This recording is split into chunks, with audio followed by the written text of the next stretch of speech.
20절까지의 말씀을 교독하도록 하겠습니다. 빌립보서 4장 14절에서 20절의 말씀입니다. 신약성경 빌립보서 4장 14절에서 20절, 14절 제가 먼저 읽겠습니다. 그러나 너희가 내 괴로움에 함께 참여하였으니 잘하였도다.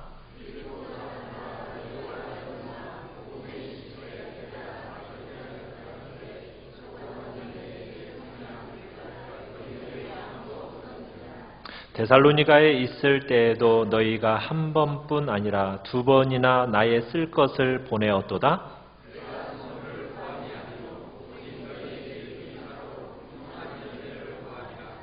내게는 모든 것이 있고 또 풍부한지라 에바브로디도 편에 너희가 준 것을 받음으로 내가 풍족하니 이는 받으실 만한 향기로운 제물이요 하나님을 기쁘시게 한 것이라.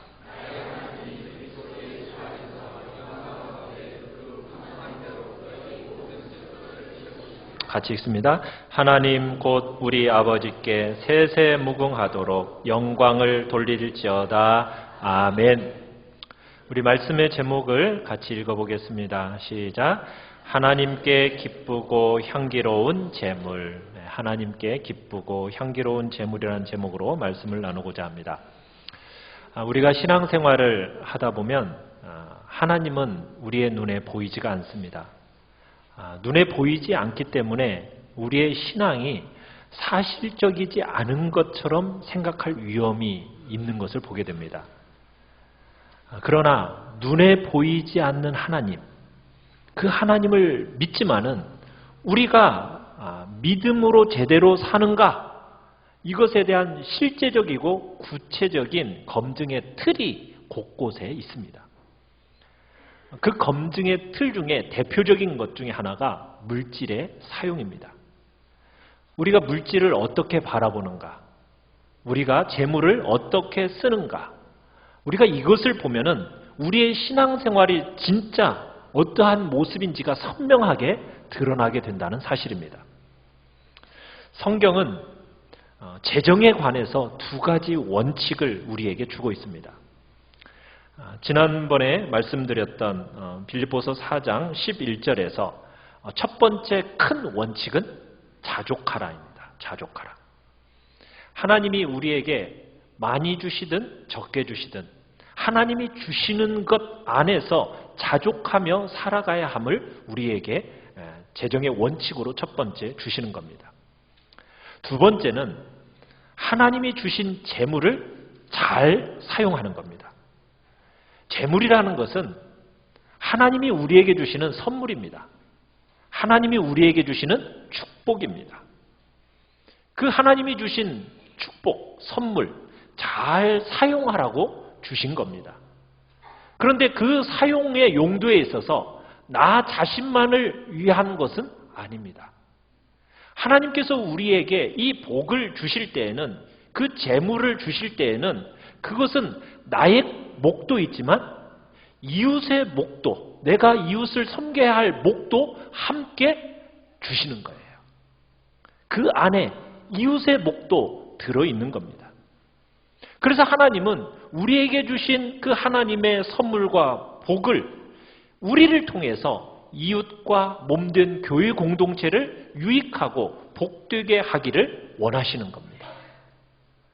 하나님이 우리에게 허락하시는 재물, 그 분량이 얼마만큼이든 모든 진실한 성도라면은 일정한 분량을 떼어내서 나누고 흘려 보내면서 살아야 한다는 겁니다. 그것이 하나님께서 우리에게 주신 이 재물을 바르게 사용하는 겁니다. 이게 성경적인 가르침입니다. 첫 번째, 나눔의 유익입니다. 나눔이 우리에게 주는 유익을 성경은 얘기합니다. 우리가 나누어라 하면은 우리의 마음에 어떤 생각부터 듭니까? 아까운 생각이 듭니다. 우리는 연약한 인생들이기 때문에 나누어 주려고 하면 자꾸 아까운 생각이 들게 되어 있어요. 내가 그렇게 땀 흘려, 내가 힘들여 모은 이것을 왜 남에게 주어야만 하는가?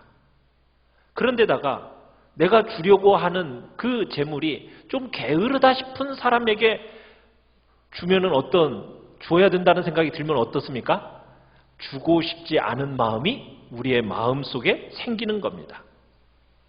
그러나 성경은 물질이라는 것은 나누어서 흘려 보내는 것, 그것이라고 우리에게 분명하게 촉구하고 있다는 사실이에요. 왜냐하면 이 나눔 속에 하나님께서 물질에 소유하는 것과는 비교할 수 없는 너무나도 귀한 약속과 축복이 있기 때문입니다. 먼저 우리 14절을 같이 한번 읽도록 하겠습니다. 14절입니다. 시작. 그러나 너희가 내 괴로움에 함께 참여하였으니 잘하였도다. 바울은 빌립보 성도들이 자신에게 돈을 보내준 것에 대해서 참 잘했다라고 말하고 있습니다. 자신의 그 괴로움에 함께 참여한 것에 대해서 참 기쁘다라고 표현을 하고 있습니다. 자, 이 칭찬의 말을 듣는 빌립보 성도들의 입장에서는 어떻게 들렸을까요? 바울이 더 보내달라고 하는구나. 바울이 다음에 필요할 때 또 보내달라고 하는구나. 이렇게 생각할 수도 있지 않겠습니까? 그러니까 그것에 대한 오해를 불식시키기 위해서 바울이 이야기를 또 합니다. 우리 17절입니다. 17절을 같이 읽겠습니다. 시작. 내가 선물을 구함이 아니요 오직 너희에게 유익하도록 풍성한 열매를 구함이라.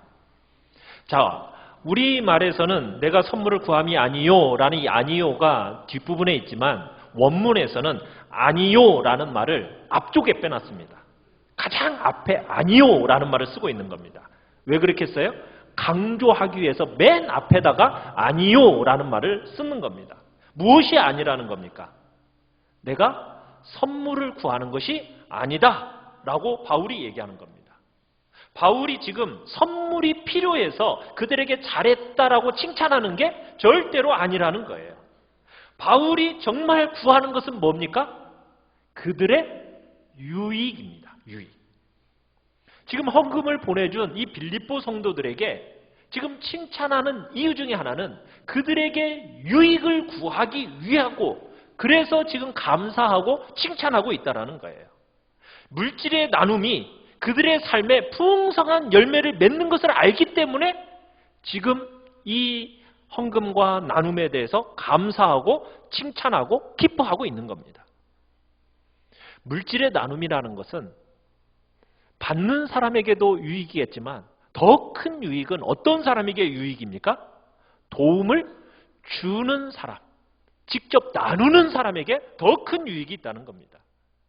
물질을 나누면은 도움을 받는 사람도 이로움을 받을지 모르겠지만 그것은 나는 손해다? 아니라는 거예요.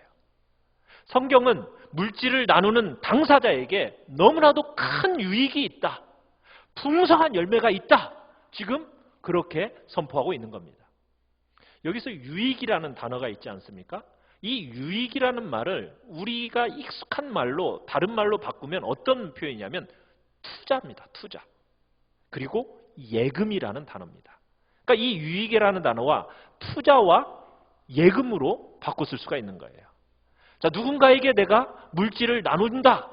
그럴 때 성경은 그 나눔을 뭐라고 얘기하고 있다고요? 투자하는 것이다. 예금하는 것이다. 이렇게 지금 비유하고 있는 겁니다. 이웃에게 물질을 나누는 것이 손실이 아니라는 거예요. 그게 투자라는 겁니다. 자신에게 유익을 끼쳐서 풍성한 열매를 거두게 하는 너무나도 중요한 방편이 바로 물질 나눔임을 얘기하고 있는 겁니다. 물질이 필요할 때 도움을 받는 사람, 그건요 진짜 큰 위로가 되고 힘이 되는 거예요. 가난할 때는요, 가난 자체가 힘든 게 아닙니다. 뭐가 힘든 겁니까? 사람들로부터 잊혀지는 게 힘든 거예요. 사람들로부터 외로움을 받는 것, 멸시받는 것, 이게 힘든 겁니다. 이런 것들이 아픈 거예요. 그런데 물질의 나눔은 뭘 해주는 거예요? 그 외로움과 아픈 마음을 위로해 주는 거예요. 위로해 주는 거예요. 내가 누군가로부터 사랑받고 있구나라는 사실을 느끼도록 해주는 것이 바로 나눔입니다. 그래서 나눔이라는 게 중요해요. 그런데 물질을 받는 사람만 유익한 게 아니라는 거예요. 물질을 나눠주는 사람에게도 유익이 있다. 당장 눈에 보이지는 않을 수 있습니다. 당장은 내가 원하는 방식으로 돌려받지 않을 수는 있어요. 그렇지만 내가 다른 이에게 나눠주는 것은 뭐 하는 거다? 하늘 예금 통장에다가 뭐 하는 거다? 투자하는 거요? 예금하는 거다. 저축하는 거다. 하나님께 투자하는 것처럼 그 돈은 절대로 없어지지 않고 하늘 통장에 딱 예금되어 있다가 내가 꼭 필요한 순간에 풍성한 열매를 거두게 하는 것, 그것이 바로 물질 나눔의 복이다라고 지금 바울은 이야기하고 있는 겁니다. 성도로서 하나님과 이웃을 사랑하며 우리가 그렇게 행하는 모든 신앙의 삶과 실천에는 반드시 열매가 있습니다.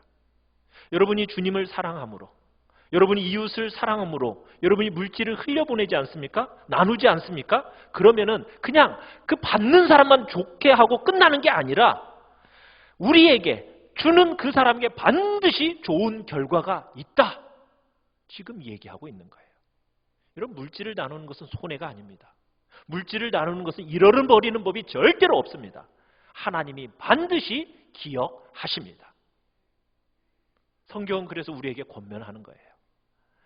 오늘 주보의 말씀 요약을 한번 찾아보십시오. 거기에서 우리가 함께 말씀을 읽어보도록 하겠습니다. 주보의 말씀 요약입니다. 자, 1번에 잠언 11장 24절 우리 같이 한번 읽도록 하겠습니다. 시작. 흩어 구제하여도 더욱 부하게 되는 일이 있나니 과도히 아껴도 가난하게 될 뿐이니라. 흩어서 남들에게 나눠주는데 어떤 일이 있다고요? 더 부자 되는 일이 있다는 거예요. 내가 과도히 아끼면 부자가 될 것 같은데 가난하게 된다라는 겁니다. 자, 11장 25절입니다. 잠언 11장 25절. 시작. 구제를 좋아하는 자는 풍족하여 질 것이요 남을 윤택하게 하는 자는 자기도 윤택하여 지리라. 이것은 세상을 사는 모든 성도들에게 하나님이 주시는 보장입니다. 나누면 어떻게 된다고요? 윤택해집니다. 부요해집니다. 그런데 세상은 우리에게 그렇게 가르치지 않습니다. 자꾸 가져야 된대요. 내가 소유해야 된대요. 안 쓰고 모아야 뭐가 된다고요? 부자가 된다라고 가르칩니다. 하지만 성경은 다릅니다. 이웃에게 나눠줘야 정말 윤택하고 부하게 된다는 거예요. 우리가 살아가는 이 자본주의 사회는 그렇게 가르치지 않죠. 세상을 살아가면서 세상에서 듣는 것, 여러분 그건 성경이 말하는 진리가 아닙니다. 성경은 우리에게 다르게 얘기하고 있습니다. 전도서 11장 1절 우리 같이 한번 읽어보겠습니다. 시작. 너는 내 떡을 물 위에 던져라. 여러 날 후에 도로 찾으리라.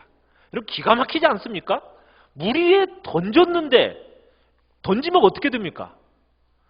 흔적도 없이 사라져버리잖아요. 그런데 성경은 뭐라고 얘기하고 있습니까? 여러 날이 지나면 도로 찾게 된다. 히브리서 6장 10절입니다. 같이 한번 읽어보겠습니다. 시작. 하나님은 불의하지 아니하사 너희 행위와 그의 이름을 위하여 나타낸 사랑으로 이미 성도를 섬긴 것과 이제도 섬기고 있는 것을 잊어버리지 아니하시느니라. 아멘. 하나님은 우리의 행위 어떻게 하신다고요? 절대로 잊어버리지 아니하십니다. 나누면요 당장 손해보는 것 같아요. 그러나 하나님은 우리의 그 삶의 모든 것 반드시 기억하시고 그거 유익이 되도록 투자하고 예금한 것으로 하나님은 받으셔서 그것을 우리의 삶에 꼭 필요한 그 시점에 풍성한 열매로 거두게 하십니다. 나눔은 투자예요. 예금입니다. 그러기에 우리는 물질을 나누는 거 주저하지 말아야 됩니다. 물질을 손에 쥐고 꼭 쥐고 놓치지 않으려는 거, 그리고는 내 삶에 뭔가 도모하려는 거, 여러분 그러려는 것이 아니라 물질은 흘려보내라고 하나님이 주신 선물이요 복인 것입니다. 우리는 내게 주어진 선물이 주신 이유가 어디 있는가? 내 주변을 우리는 돌아봐야 되는 거예요. 두 번째, 우리가 나누는 물질은 하나님께 드려지는 것입니다. 성경은 우리의 나눔이 투자요, 예금이요, 우리에게 풍성한 열매로 거두는 것, 그거로만 끝나는 게 아니라 한 걸음 더 나아갑니다. 우리 18절을 같이 한번 읽겠습니다. 빌립보서 4장 18절입니다. 시작. 내게는 모든 것이 있고 또 풍부한지라 에바브로디도 편에 너희가 준 것을 받음으로 내가 풍족하니 이는 받으실 만한 향기로운 제물이요 하나님을 기쁘시게 한 것이라. 아멘. 자, 우리 성경에는 내게는 모든 것이 있고 라고 번역되어 있죠. 자, 이 있고라는 말은 헬라어로 번역을 하면 헬라어로는 영수증이라는 의미입니다. 영수증. 무슨 뜻이냐면, 자, 내게는 지금 당신들이 에바브로디도 편을 통해서 보내준 모든 헌금과 물품을 내가 받았다. 받아 쓴 것을 정의 영수함.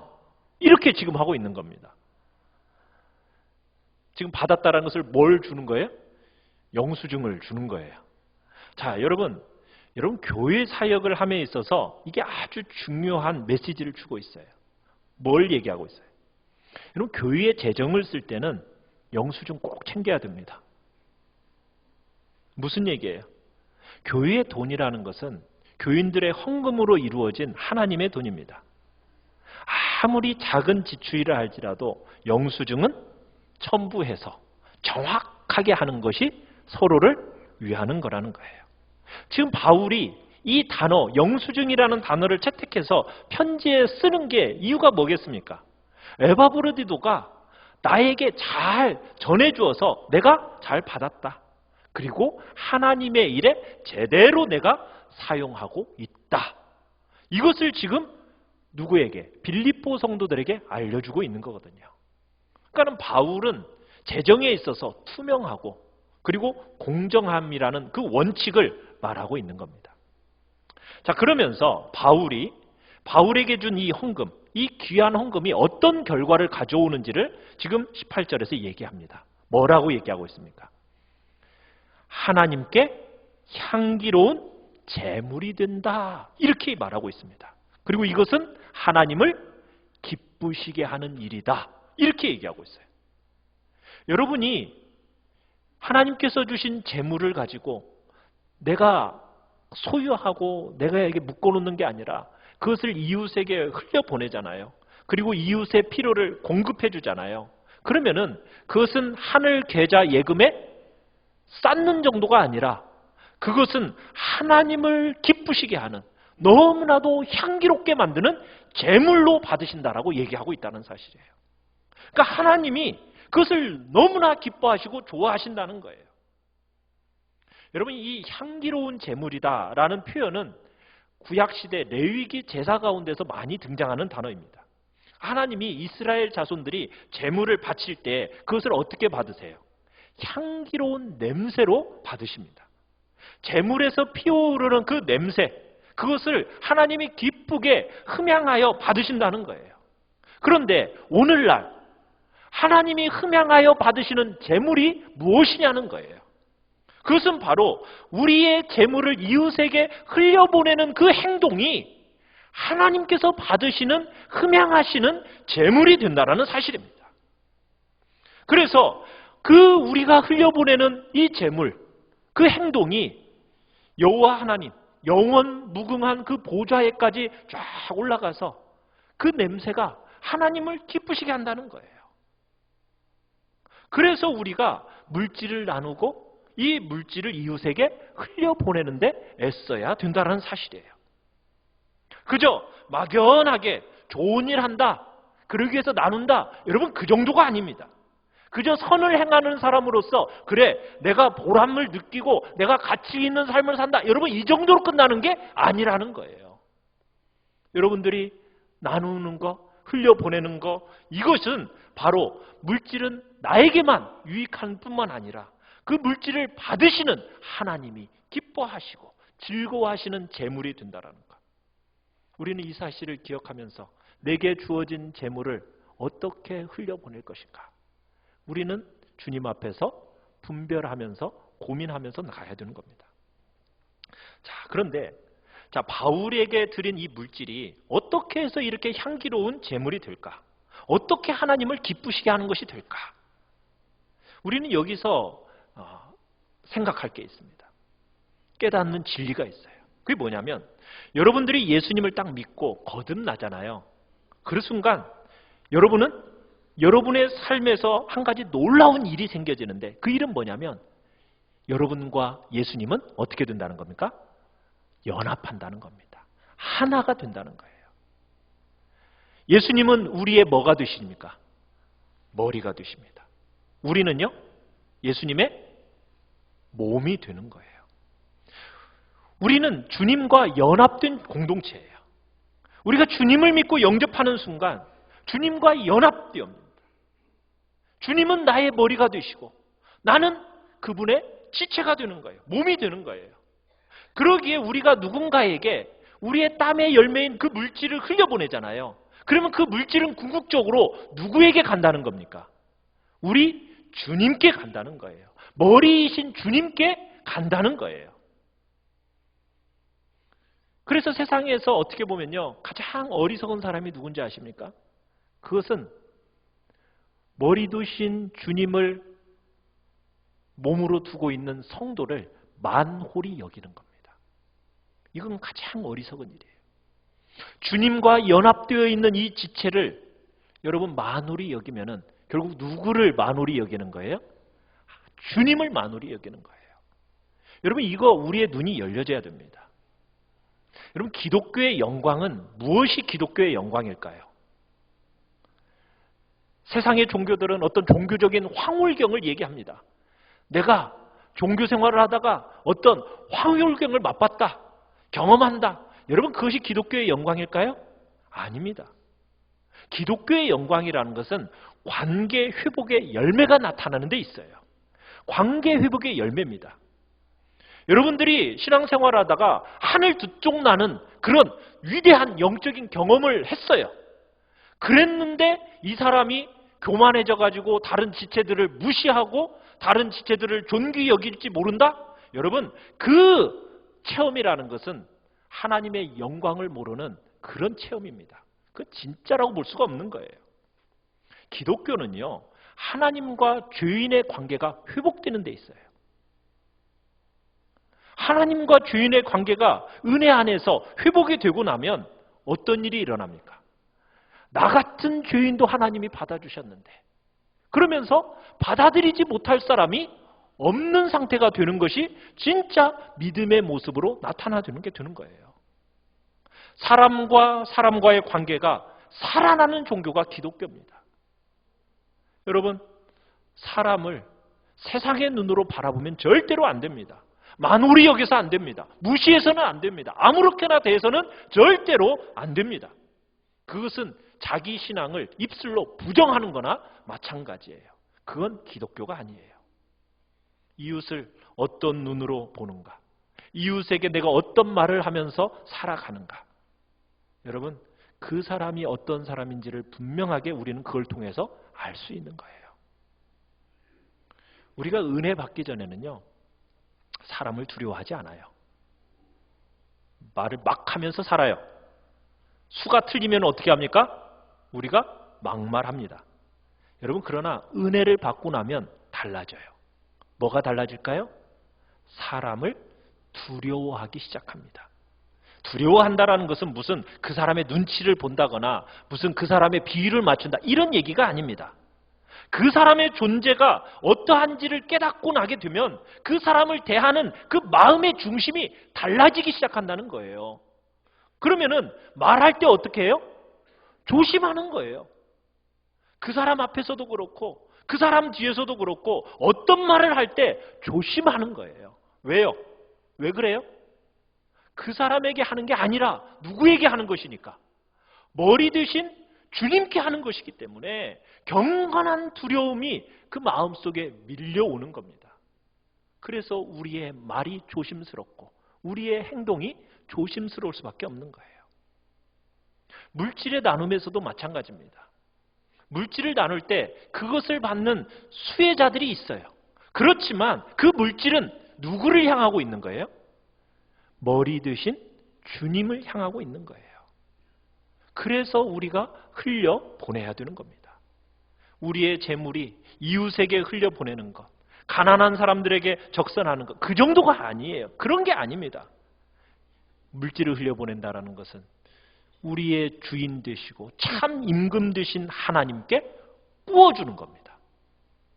자, 우리 두 번째에 잠언 19장 17절 맨 밑에 있죠. 우리 같이 한번 읽어보겠습니다. 시작. 가난한 자를 불쌍히 여기는 것은 여호와께 꾸어드리는 것이니. 우리가 주님께 꾸어주는 일이 있어요. 어떻게 하면은 하나님께 꾸어줄까요? 뭐 하는 것이요? 가난하고 힘든 이들에게 흘려보낼 때 하나님께 꾸어주는 거라는 거예요. 여러분, 여기에 물질 사용에 얼마나 큰 영광이 담겨 있는지 몰라요.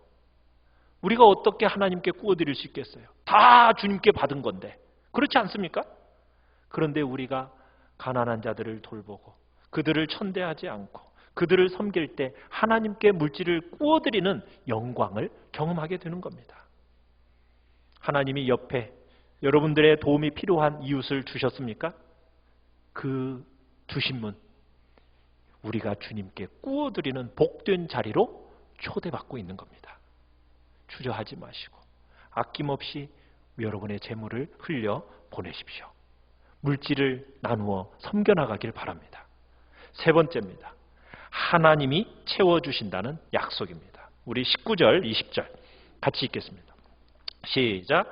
나의 하나님이 그리스도 예수 안에서 영광 가운데 그 풍성한 대로 너희 모든 쓸 것을 채우시리라.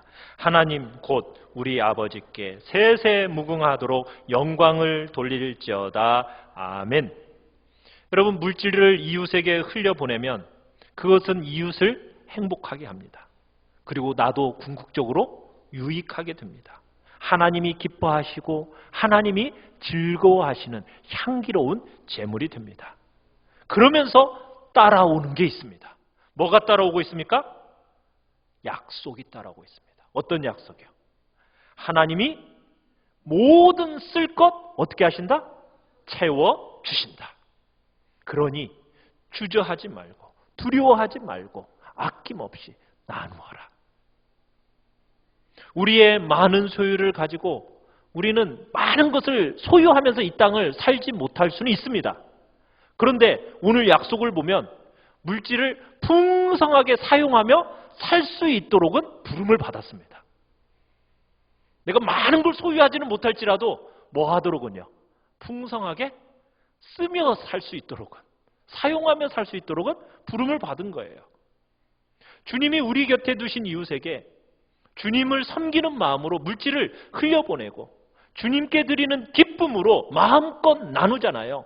그러면 하나님이 여러분의 모든 쓸 것 채워주십니다. 하나님이 지금 우리에게 보장하는 거예요. 약속하시는 거예요. 여러분, 우리 그리스도인은 어떻게 보면 어떤 위치에 서 있는 사람입니까? 첫 번째 이렇게 하죠. 나의 하나님이. 나의 하나님. 하나님이 누구의 하나님이라고요? 나의 하나님이라. 나의 하나님. 그러면은 하나님은 우리를 어떻게 해주신다는 거예요?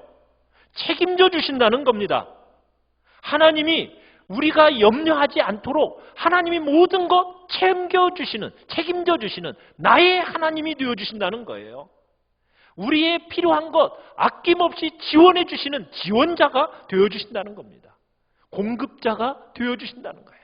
제한 없이 공급해 주겠다는 거예요. 쓸 것 다 채워주겠다. 필요한 모든 것 채워주겠다. 욕심으로 구하는 거 말고요. 필요한 것 하나님이 다 채워주신대요. 근데 어떤 방식으로? 영광 가운데. 영광스러운 방식으로 우리에게 하나님께서 쓸 것 채워주십니다. 참 우리 사회를 보면 안타까운 현상들이 참 많아요. 그렇지 않습니까? 부자는 많은데 졸부들이 많잖아요. 그렇지 않아요? 부자라고 하면은 우리가 존경을 해야 되는데 존경받는 부자가 많지 않아요. 그게 안타까운 현상입니다. 청문회 현장 보세요. 청문회를 보면 막 짜증나잖아요. 그렇지 않습니까? 나라와 국민을 위해서 정말 일할 사람 뽑는데 결국 그 사람들 신문과 방송을 통해서 듣는 얘기는 보통 우리 마음 상하는 얘기들 많이 듣잖아요. 자녀들 좋은 학교 보내려고 위장 전입시키고 아파트 계약 다운 계약서 쓰고 그리고 세금 줄이려고 거짓 신고하고 불법으로 돈 받고 막 이런 얘기 막 부지기수잖아요. 이게 오늘날의 우리가 바라보는 사회이지 않습니까? 언제 우리가 청문회를 보면서 존경하는 마음이 들지 그날을 참 저희는 꿈꾸면서 기도하며 가야 됩니다. 정말 자기가 가진 그 물질 잘 흘려보내서 수많은 사람들 공부시켰다고 하고 어려운 가운데 있었던 사람들 도움받고 위로받았다고 여러분 이런 일들이 막 청문회 현장에서 나타나면 얼마나 좋겠어요. 그런 날을 우리도 꿈꾸는 우리 민족이 좀 그런 날이 되었으면 좋겠어요. 이 땅에서 살아가면서 돈 많고 신분이 높아야 영광이 되는 건 아닙니다. 우리가 수고하고 땀 흘리면서 일해서 이웃에게 마음껏 흘려보내고 나눠주면요. 하나님께서 우리가 상상도 못하는 방법으로 그 영혼들을 통해서 우리의 삶을 보증해 주신대요. 하나님께서 우리의 달려온 걸음을 인정해 주신대요. 그들의 입술을 벌려서 우리들의 삶을 영화롭게 만들어 주신대요. 이게 진짜 영광이지 않습니까? 내 입으로 떠벌리는 것은 영광이 아니잖아요. 주위 사람들이 말해주고 주위 사람들이 칭찬하고 주위 사람들이 그 삶을 보증해주고 인정해주는 게 진짜 영광 아니겠습니까? 아무리 돈 많이 모아도 다 연기처럼 사라져버릴 겁니다. 우리는 영광 가운데 우리의 모든 쓸 것을 채워주신다라는 약속을 받은 사람들입니다. 자, 이 약속을 받은 성도 여러분, 어떻게 사시겠습니까? 나누고 베풀고 흘려 보내십시오. 우리 한누리전원교회 성도들을 통해서 정말 이 민족의 참된 부의 사용이 드러나기를 간절히 바랍니다. 여러분들을 통해서 사람을 살리고 영혼을 치료하고 그들의 심령을 시원하게 만드는 그런 은혜가 우리 안에 있기를 간절히 바랍니다. 여러분의 물질의 나눔과 여러분의 희생을 통해서 이 민족이 구석구석에 그 복된 은총이 흘러나가는 복된 은혜의 역사가 있기를 간절히 축원합니다. 우리 시간 같이